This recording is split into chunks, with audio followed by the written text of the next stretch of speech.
Welcome to Salt of the Earth, Northwich People of Action, the podcast celebrating the people, projects and community events that help make our area such a special place. In this episode, we meet Helen Powells and her daughter Rosie-May to hear how Rotary and Rotaract have become such a positive part of their lives and why getting involved matters so much to them. Steve Chivers joins us from Cuddington and Sandiway Youth Club to share the incredible impact the club is having for local young people and how volunteers can help to support its future. And Catherine Sandland tells us all about Soup on the Go, a brilliantly simple idea helping local community groups raise money, awareness and support in a really meaningful way. Let's dive in. The lovely Helen Powell is one of our members at Weaver Valley Rotary Club. You've been with us about 3 years. You are currently the secretary, which obviously makes you very important. Tell us a little bit about what tempted you to get involved. I joined when my daughter was just starting her gap year. She was taking time out from education, sort out a few other issues, and we thought, well, we'll fill it with some nice things and some volunteering, stuff like that. So you went along to that meeting together with your daughter? I did, yes. So we thought we'd join together to some event. Oh. I joined the Weaver Valley and she joined Rotaract.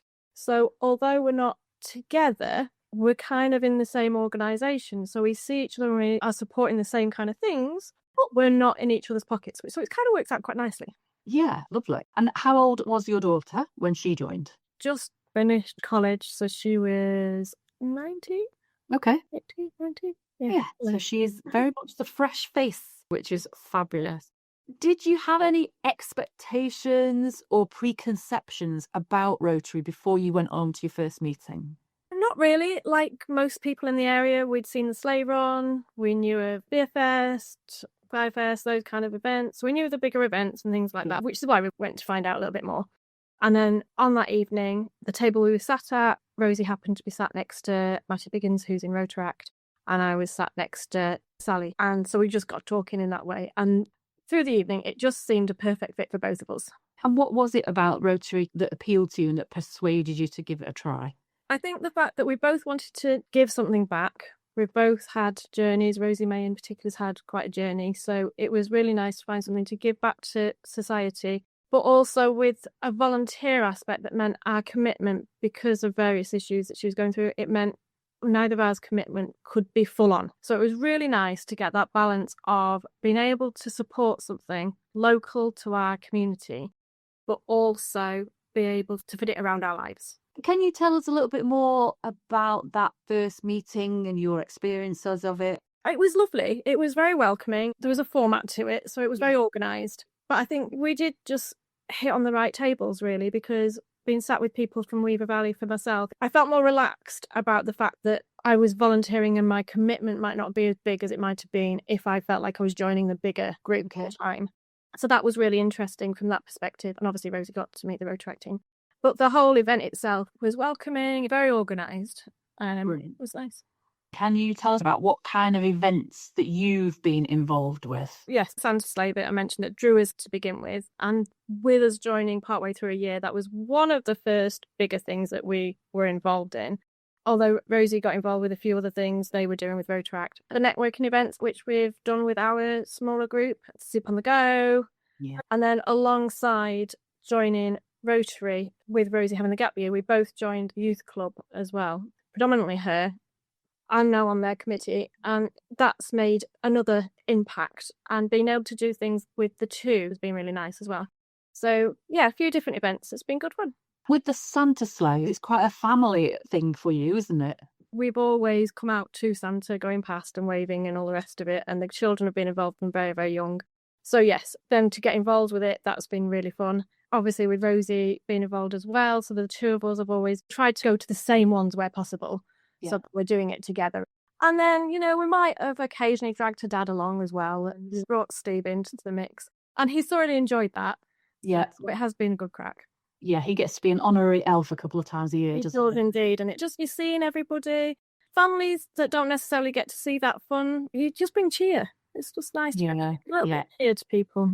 I've roped in my other half as well, so Mike gets involved with the Santa sleigh. He's always very complimentary about you, Helen, because you're really good at anticipating where children are likely to try and run out into the street or how on earth to navigate the 18 million cul-de-sacs on Kingsmead. Having had a background in children's activities and Yes. another life, then yes, I'm aware of where the kids might be and what they might be doing.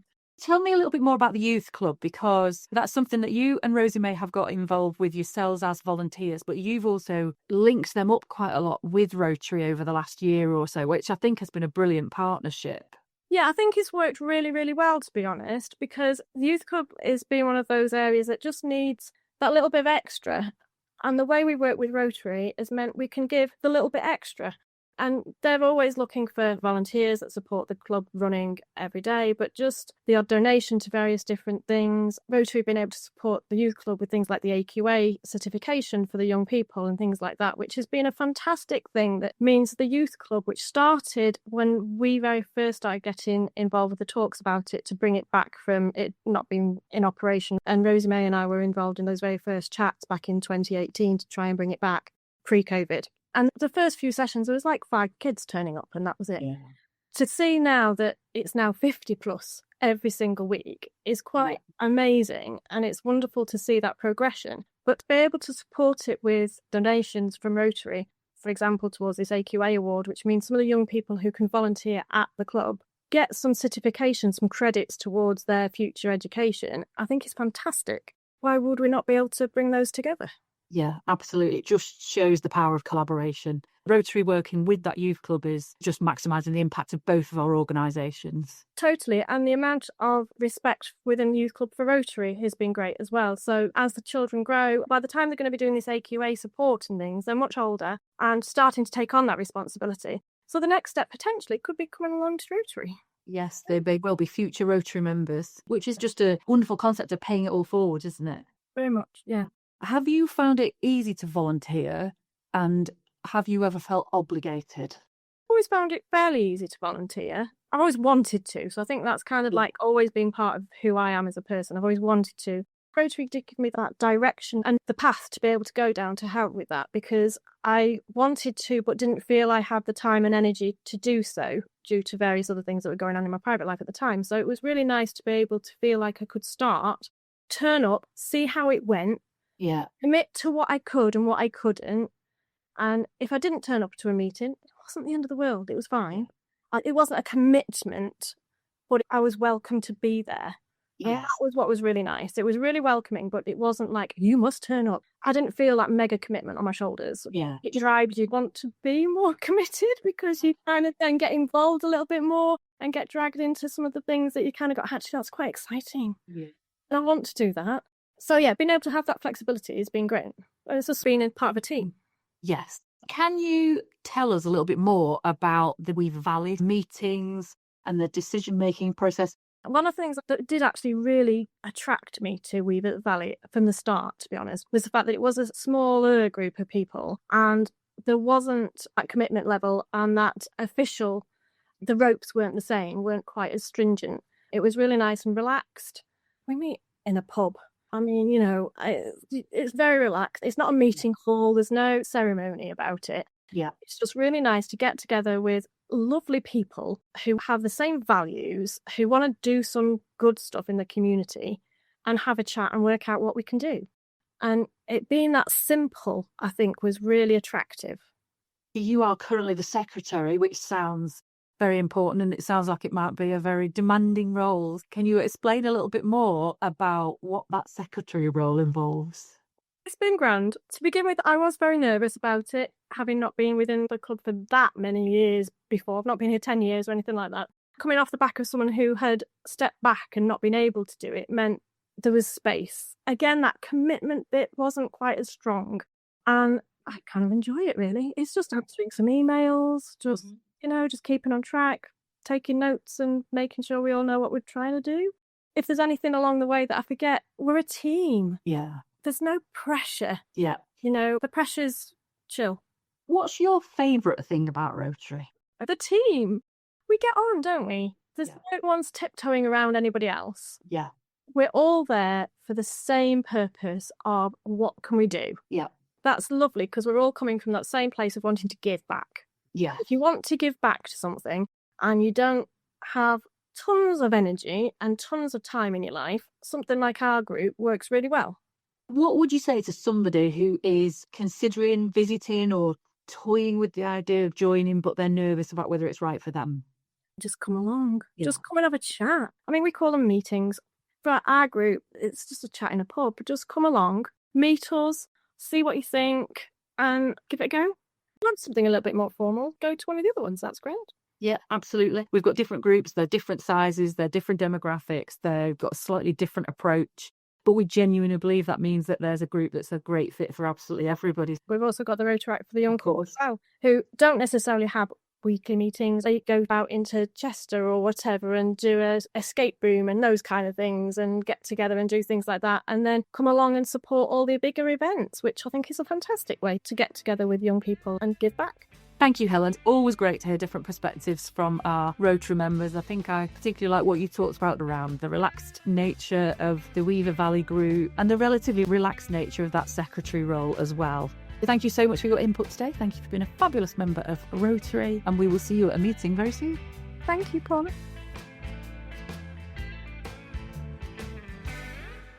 Now that we've heard about Helen's experience with Rotary, we're going to talk to her daughter Rosie-May, who, as Helen mentioned, is a member of the Rotaract in Northwich group, which is made up of members between 18 and 30. Welcome, Rosie-May. Hi. Tell us, when did you join Rotaract and what were you looking for at the time? I joined Rotaract in my gap year. I felt like it did a few different things at once. It made sure I was still socialising. Yeah. I think this made sure I was still able to do things and say, oh yeah, I went to this event and helped out and have fun with it as well. And it felt like then I was doing something with my time. It was something that I still had control over, and if I wasn't able to go, then that's okay. It really helped to meet new people and people, I suppose, with similar mindsets about being able to help others and volunteer. How do you think Rotaract is different to a regular Rotary group? Rotaract is a lot more relaxed. It's not necessarily got meetings all the time or anything. And a lot of the time when we do have a meeting, we'll do something afterwards that's more fun. So you have that socialising time as well. And I think that is a core point in Rotaract that is important to us. What kind of things have you done socially as a group?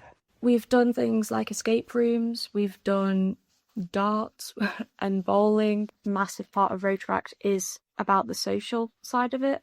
That is a very important aspect to us as well. Oh, sounds fantastic. Did you have any particular expectations of Rotaract? And can you tell us about some of the Rotary events that you've been involved with? We help out with a lot of the Rotary events as a whole. So things like the sleigh and the beer festival. They were the events that I did quite soon after joining. I was quite open-minded about what it would be like. There is also events that we've hosted as Rotaract. That's something that we're hoping to work on more. One of those was the 10 mile 10 pub walk that we did, and we're going to be doing that again this year. And that was really fun. We walked 10 miles and through that we visited different pubs on the way. So do you need to commit to everything well in advance, or can you be quite flexible with which events you volunteer to support? It's not like a job that it's like you have to be here at this time and do this. It was kind of, if you're able to volunteer, then I can help out. Yeah. They're always happy for more volunteers. So, you know, if you suddenly go, oh, I'll come along, then they'll accept that. And I understand that you've had some health challenges over the last couple of years and that having Rotaract to lean on was really helpful. Could you tell us a little bit more about that if you're comfortable to? Yeah, it was a very scary time coming out of that mental health blur when everything was kind of very dark. That's when my physical health got a lot worse. That was really hard to keep going and want to keep going. That's where I got my diagnosis after that of fibrous dysplasia, which meant that it wasn't cancerous. I don't know, it's a really weird feeling, I suppose, of it's not cancer, but I have a tumour that I have for my life. It's not something that many people do understand for that kind of news that you get. It was hard. It did help to have Rotaract. When you're struggling mentally or physically or anything, it's just making sure that you have those key moments that do mean a lot. Helping out at events, helping out the youth club, whatever it is. The social side was definitely a big help at that time. That was a very nice thing to experience, and that made me feel a lot better in myself. It does help you keep going, help you kind of enjoy life, and yeah, I think that's been very important. Thank you so much for sharing that, Rosie-May. It's great to hear that Rotaract was such an important support to you at a difficult time. Now, I know that helping out at Cuddington Sandiway Youth Club is something that you and your mum, Helen, have both really enjoyed. Tell us how you got involved and what kind of things you do to support the club. The youth club is great. That was one of the things I did in my gap year, just making sure I was doing something. Yeah. And it's once a week. It wasn't a requirement to be there every week. It's another outlet to socialise, and I did a lot of art with them. It's a good way to begin those interactions. Those kids that might be a bit more hesitant, it does just give them something to do that then we can also create a discussion around that area. Especially for me as a kid, it's having that thing to be doing. It's okay as well if you're not talking, and that's then left to you to go, okay, I am comfortable now. And how do you think the youth club helps the local kids that go? The youth club is great at giving them confidence. And I think from our side, it is about building the space for them to be able to work on their confidence and just be comfortable in themselves as well. It's good to have a space being around other people their age and that step of independence as well. It's a space that you can go to that's not school, and it's like social space. So you're able to talk to people that are your age, and they can be from different schools. Things like the crafts, I think that would have really helped me to relax but still be able to work on my confidence in a way that I felt was safe when it's not that school environment that I think can be very detrimental to a lot of kids. Would you say that joining something like Rotaract is important to people of your age? I think it's very important if you're having a gap year, you're doing something like that. It can feel quite isolating. You feel like you're missing out on a lot. Those friends that you're making university and your other friends are moved to university. So make sure that you're doing something that gets you that social aspect. And what would you say to somebody listening who might be interested in getting involved with Rotaract or volunteering to help at some of the local events? We're always happy to get someone going, I want to volunteer, I want to help, even just being aware of the events that we are doing, and they decide, okay, yeah, I might actually give that a go, just contact us. Brilliant. Thank you so much for that, Rosie-May. That was really interesting. If anybody's listening and would like to find out more about Rotaract, you can search for Rotaract in Northwich on Facebook and send a message to the team, because I'm sure they would love to hear from you.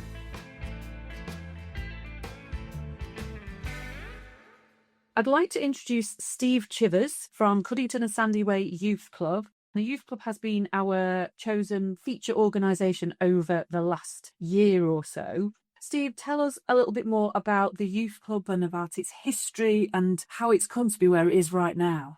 Thanks, Paula. Cuddington Sandiway Youth Club started in 1969 and unfortunately it closed down about 10 years ago, mainly due to funding. But I was approached by a number of volunteers about 5 years ago to restart the youth club. Then COVID hit, so it was a bit of delays. But as soon as COVID got out the way, I and a number of other volunteers restarted the youth club on a pretty low-key manner. We just originally opened every 2 weeks on a Friday. But then we approached for further funding, and we were then able to employ a youth worker to help manage the volunteers. And we then opened every Friday, and we have been doing that now for well over 4 years. Based on Cuddington Sandiway Youth Club, we have our own building, and it's got a number of different activities, such as pool, table tennis, computer games. We have a football room that we play in, and we also play music. And then also we have an art area where we try various different crafts. What we try and do is appeal to the different type of interests for our young people. Brilliant. What was the particular need that people were seeing, or why did they feel that the youth club needed to be reopened? I think originally because there's quite a lot of antisocial behaviour in the village with the young people, and they just felt that these young people needed to have somewhere where they could express themselves. I think that was the main reason, and we did get funding from the police commissioner as well. And in fact, the number of antisocial behaviour orders in the village has reduced significantly since then. And we do feel that it is partly giving the young people an activity. Yeah, so it's having a real positive impact on the whole community, isn't it? Yeah, with COVID, I personally felt, and a number of the other volunteers felt, that the young people under 10 or early teens, the ones that really suffered from the COVID shutdown, and we wanted to give them an opportunity to socialise in a positive way. So who does the youth club help now? How many people do you see? What sort of ages are they? We originally were from 11 to 17, and really anybody, not only people within the village, but we're getting people coming from the whole Northwich area to the youth club. So there's a great need to run it. But then, beginning of the year, we thought, actually, what we want to try and do is introduce the final year of primary age children, so the 10 to 11-year-olds, so that they could then integrate with some of the high school children before they joined high school next year, to make it easier, because it is a big step going from primary school to high school. And since then, our numbers have gone from an average of around 30 children a week. We're now doing over 50 young people every Friday, which is a challenge. 30 was a good number, but having 50, and especially in the winter when they're generally all inside a relatively small building, it does cause us a number of challenges. And therefore, the more volunteers and youth workers we get, the easier it becomes.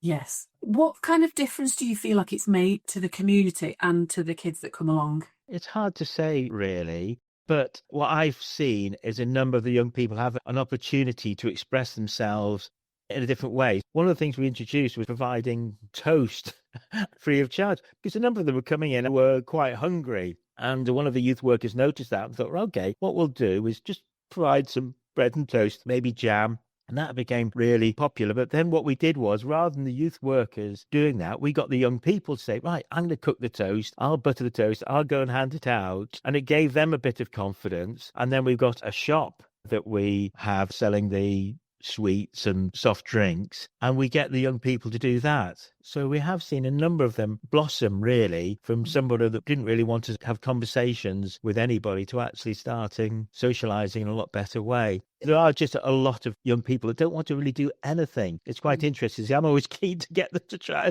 these different activities, but they're just quite happy just to sit in the corner and chat amongst themselves. And it is surprising how little use of mobile phones there is while they're there, because they're just chatting away rather than having to go on social media. I think a lot of people would be very interested in that, because certainly all the talk these days is about children gravitating very much towards phones and losing social skills. So it sounds like you're responsible for teaching them some fabulous life skills here. Does it cost anything to the children to come along?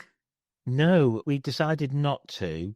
We did think about a very small amount. But the problem with that is, if one of their friends didn't have the 20p or 50p we were going to charge, then they're saying they couldn't get in, and therefore no one would turn up. So we have been lucky. We have been getting funding from clubs such as Rotary, which has really helped. But we've decided, no, we won't charge them for entry. We do charge them reasonable rates for the sweets and drinks, but we do also, as I mentioned, give away some food in the evening as well. Sounds like a great balance.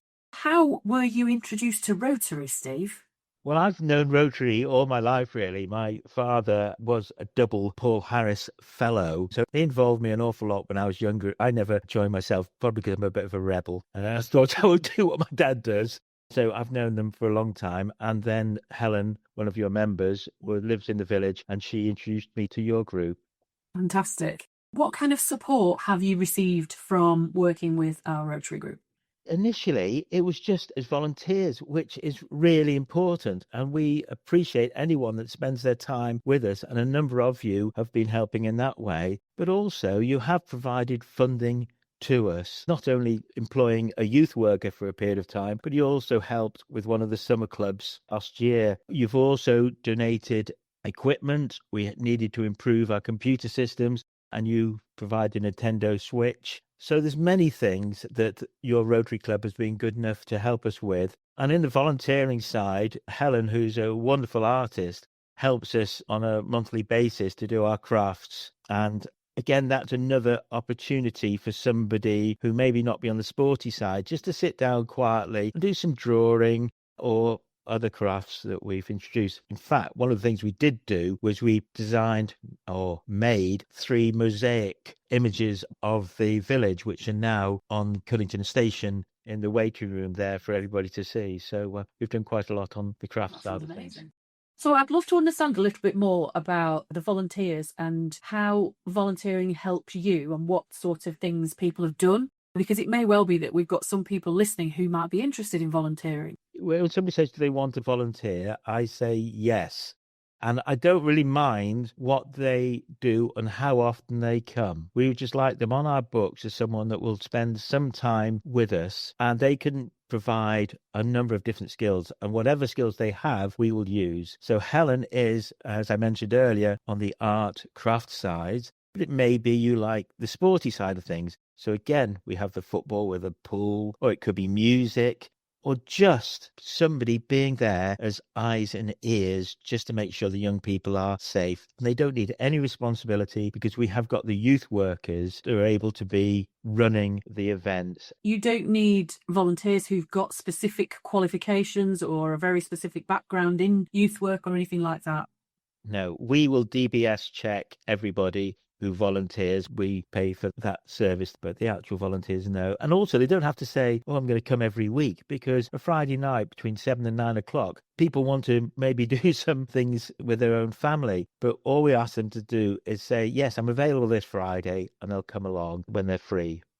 Brilliant. And Helen's daughter Rosie has volunteered as well. Rosie is one of our Rotaract members. So Rotaract is the youth version of Rotary, so it's typically for people 18 to 30, and Rosie's done quite a bit of volunteering with you as well. What kind of things has Rosie been involved with? Again, she's just a wonderful artist, and it's been lovely having her coming along. She was involved with the mosaics, but also just sitting with the young people, maybe sketching and drawing. And one of the activities is just to paint the young people's nails and put false nails on and things like that. But yeah, Rosie was heavily involved in the arts.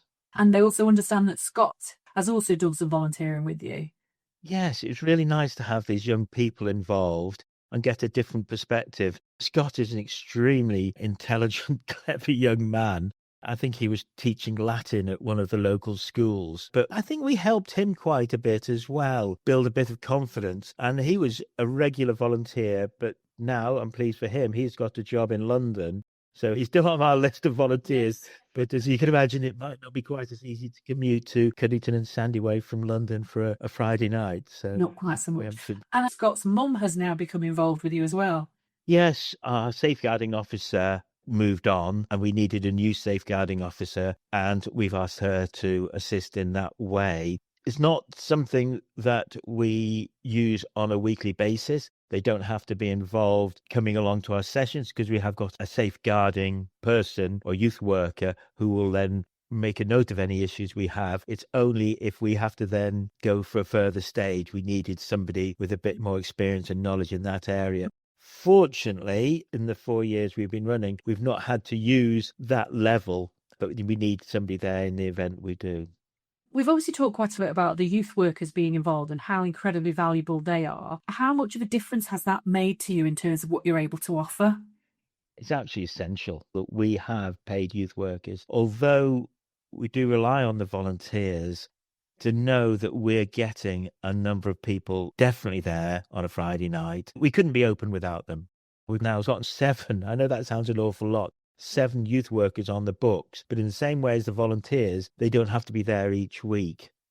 So we'll look at how many volunteers are there, and we've got a head youth worker, Alison Wright, who's been absolutely amazing since she joined about 18 months ago, and she really now runs it, which is really good for me because I can then take a back seat. She will run it. She'll then send out the WhatsApps to say who's available, and also then think, well, actually, we only need 3 youth workers tonight, and then decide who doesn't need to come. Perfect. But that's also taken some of the admin headache away from you, which we all appreciate. A bit less admin, don't we? Yes, definitely.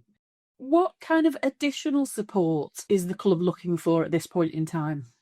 I know it sounds a bit boring, but we always are looking for funding youth workers, because what generally happens when we go to an organisation like Cheshire West, they don't like to say, we're going to fund you on an ongoing basis, because when that funding stops, we then say we can't continue running because Cheshire West have stopped funding us. So what they like to do is say, give us a project that we can fund where you've got a time scale and we'll fund that project. So we've been thinking about different ways we can have these various projects, but really the main reason is so that we can employ a youth worker. Then we have certain items which we go through, things like the football nets, they get damaged and broken. We lose footballs. So things like that. Or if we need a new telly, then the community is very good at being able to provide us a second-hand telly. But then also Rotary, and Helen in particular, is coming up with this idea of redesigning the youth club itself by soundproofing some of the walls, redecorating. And Helen's come up with some fantastic ideas that she's putting forward, I think, to your group to help fund. I believe there is a proposal imminent.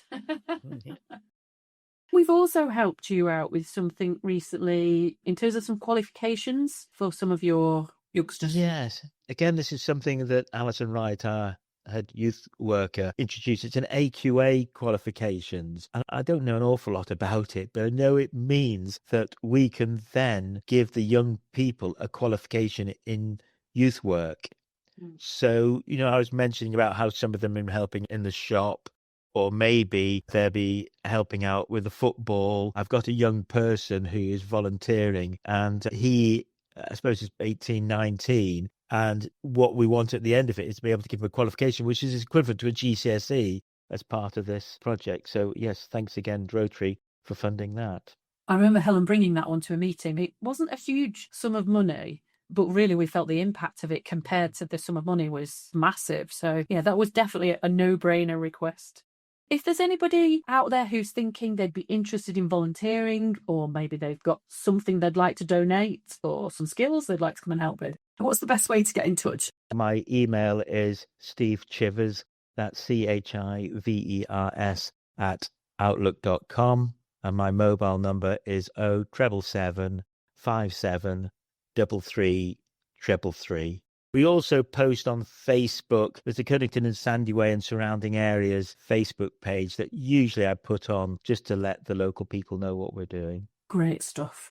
And what would you say to somebody who is contemplating joining Rotary to support organisations like yours?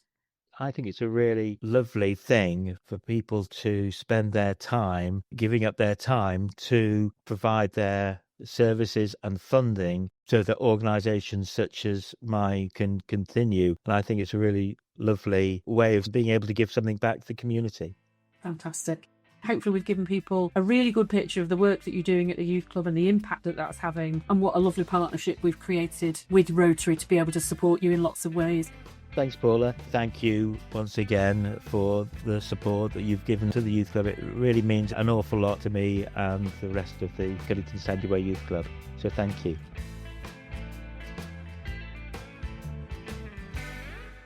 Next guest is Catherine Sandland, the owner of local business White Hart Training. You are involved in a number of different charities and voluntary organisations and community groups locally. We're talking today about Soup on the Go, because that's something that Rotary's been involved with for quite a while, and it is a fabulous project. So, Catherine, hello, welcome. Thank you. What is it that's drawn you to community projects and groups that you're interested in? I can actually pinpoint it down to a particular moment. I'd gone to a networking event, and as in these things, somebody stood up, a 10-minute slot, and she talked about a Venn diagram of people's lives where one of the circles was about you, the other circle was about others, and the other circle was about community. And she said, you go through these different phases in your life, and very often it's age related, but not always. So you focus on yourself and your own development. Then you focus perhaps on a family or maybe a career or maybe both. And then there's this focus on community. And at the time, I'd focused on myself. I had started a business. I think my business was maybe about 10 or 12 years old at the time. But I hadn't really done anything community-wise, but it must have lodged there as a seed. And I think as time has gone on and my business has developed, that interest and recognition that community is so important at so many different levels. So if I can contribute at that level somehow, in whatever small way, it adds some purpose to why we're here in the first place. Gosh, that was a really big, deep dive, wasn't it? But there we go. That's how it started, I think.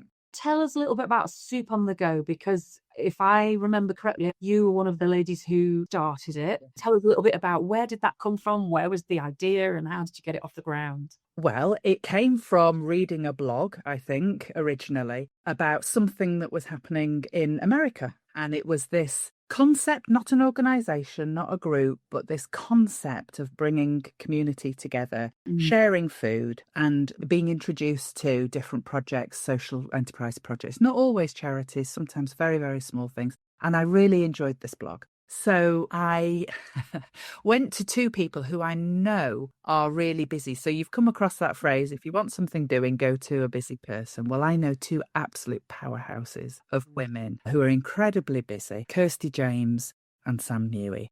And we had coffee and I just said, I've just read this blog. What do you think? And then just sat back really. And they just went, oh, yes, this is amazing. And they are doers. I love doers in life. Yeah. And they just went, oh, yeah. And they got it, completely got it, because they're both very community focused. And it started from there. We just went, well, how do we make this happen in England, in our bit of Cheshire? And in fact, there were lots of Soup on the Go. People call them different things. Yeah. So mostly they're called Soup, I think. And we noticed that there was one in Liverpool. So we went, and it was in a little cafe. There weren't very many people there, but the vibe was extraordinary. And we all went, oh, yeah, we could definitely see how this could work in our area. And I think the person who won it got very little money, but it meant such a lot. I think they were making cupcakes and then distributing amongst the elderly and the lonely. Yeah. And all she wanted was a bit of money for cupcake wrappers and sprinkles and stuff like that. Sometimes with projects, the access to funds is pretty limited. And there's so many barriers, forms to fill, applications to do, and yada, yada, yada. And actually, sometimes what people want is 50 quid or 100 quid, and that would do the job. And so we really like that idea of lower bar in terms of access to enable people just to make their difference. So we came back absolutely buzzing from that meeting in Liverpool, and we set our own up. We called it Soup on the Go because our initial idea was we would travel round Cheshire. We knew we had a network in Hertford, which is where Sam and I live. We knew we had a network in Warrington/Lymm, because that's where Kirsty is. And in reality, it hasn't quite worked out like that. We've mainly done them in Hertford. We've done some in sort of Lymm or Warrington way and a couple little offshoots, but we still get the name Soup on the Go. But we've done probably about 7 or 8 of Soup on the Go's now since we originally started it. And we've got a really nice format and it's developed over time. Can you describe how the evening actually runs? Who comes? What happens? Well, we've always chosen an evening format because that seemed to work in our areas. First of all, we invite members of the community, friends, family, interested people to come to a venue and to share in a bowl of soup over the evening. And they come along and they pay cash on the door. And that bit's quite important. And it seems a bit old-fashioned nowadays, doesn't it? Because people don't tend to carry cash, but we ask for cash on the door, and that provides us with some of the funds. We also then invite people to come along to pitch on the evening. So that could be a charity, it could be a social enterprise, it could be a really teeny tiny project, it could be a much bigger project. And we say, come along, you've got 5 minutes to stand up in front of people who wish you well and share with that what you do, why you do it, and what you might need a small amount, but a significant amount of money to do. So you've got your community on the one side, all slurping soup. You've got people coming along and pitching. And then, and this is the magic bit, the people who are there get to vote, and they vote for who they believe should get the money. And the very first time we did that, there was one prize. So whatever was taken on the door and whatever we had in terms of sponsorship at the time, that person or that group took that money in cash away at the end of the evening. We've developed that a bit because we recognised that we were getting sufficient money now in terms of people coming. We were getting a lot of money on the door. We were getting significant amounts of sponsorship, and we could afford to give 3 prizes. What sort of prizes are we talking about here? Well, so far, I think the most we've ever given out is £650. Which, for a small project, it's a significant amount of money. And anywhere really between about £400 to £650 is the top prize. The second prize might be about 100-ish. And then usually the third prize is 50 quid or something like that.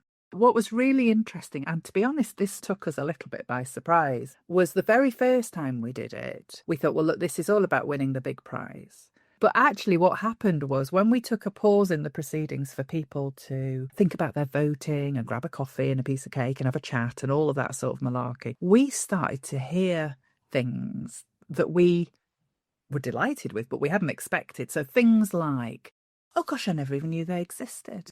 Or, oh, what a great idea. Oh, I know somebody who could help with. We even heard somebody say, I didn't vote for you because, but here's 50 quid anyway. Or somebody saying, I love the idea of your project and I've got some experience in that area. Would you be open for me to support you in some way? So we found that all of these little conversations and additional support were really helping. So now we recognise that everybody is a winner. I know it sounds like a truism, but everybody is a winner because people come along and if they don't win the prize, they have got more profile in their project or their charity. People know about them who didn't know about them before. And people potentially then volunteer, they potentially raise funds, they potentially go and talk about that charity. It's really interesting. Somebody who won last time is a talking newspaper in your and mine local area. Fantastic pitch, by the way. And they won the big prize. But my 17-year-old who was there went, oh gosh, what a great idea. And then went and talked about it at college. So then you've got a service that is mainly supporting elderly people in the community being talked to by people who are in the younger. And you just think these connections and this contribution, these sorts of conversations are so important. So if you can engineer near an environment where that happens, everybody is a winner.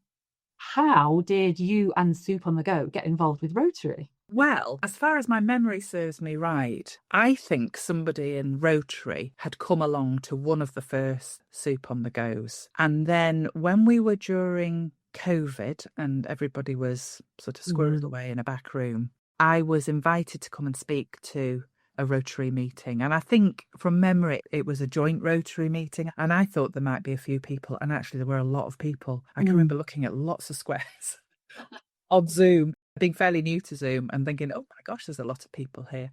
And that was the first connection that we had. And it's really obvious that we are serving the same community. We might be doing it in slightly different ways, but at the end of the day, we're there to support people who are making a difference in the community. And we're doing that either through money or through profile. How does Rotary support Soup on the Go now?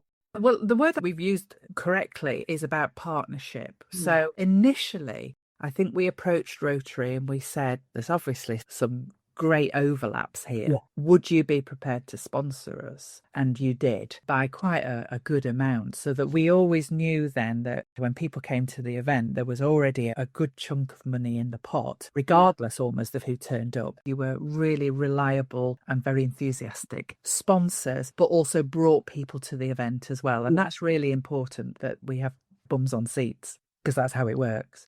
And then it's developed into a partnership, because one of the challenges that the three of us, Kirsty, Sam and myself, had was we all run our own businesses. We're all busy doing other things, like lots of people, of course. We recognised we could only do this once a year. We didn't have the capacity in terms of time and effort and leverage and all that sort of stuff to do it more than that.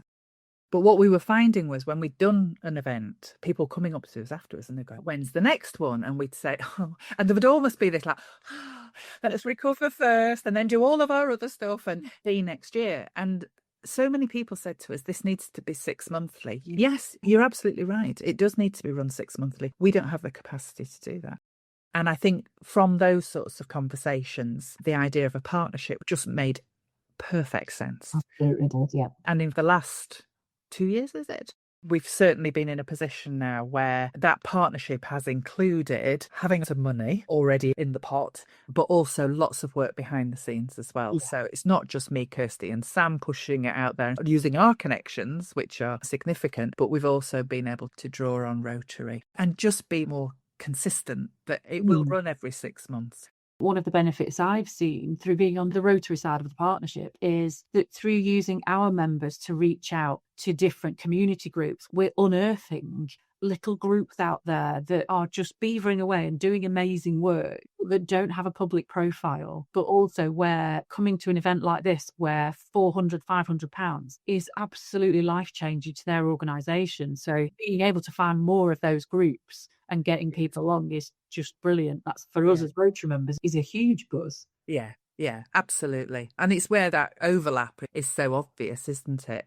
And I think having the consistency of twice a year means that it's not just a one-off event, and if somebody can't make it, they can't make it. This is now a regular feature of this community. The other thing for us as Rotary members, and our Weaver Valley group is the smaller of the local groups. We don't have the capacity to be organising some of the great big events that the other groups do.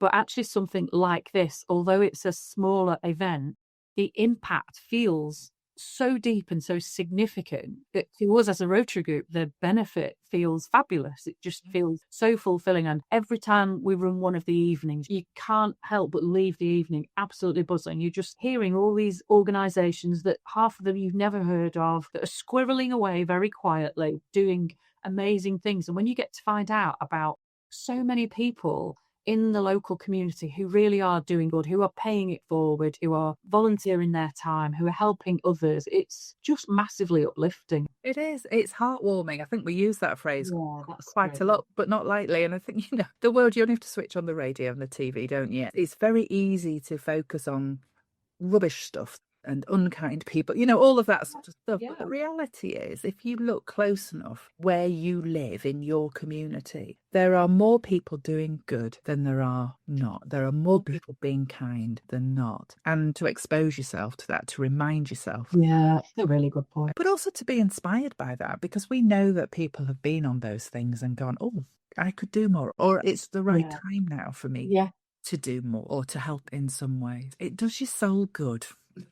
We're generally speaking, they're round about April and September, aren't they? Yes. And October. Yes.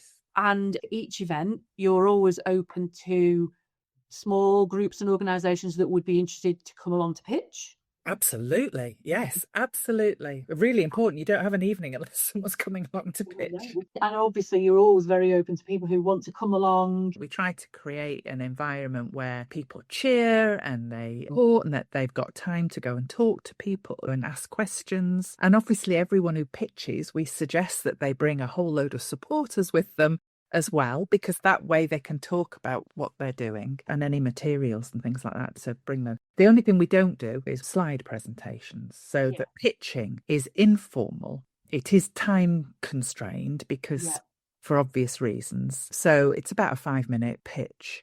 But people will have the chance to ask you questions during the break when they're voting. Where does this happen? Because you've also got a really supportive venue, haven't you?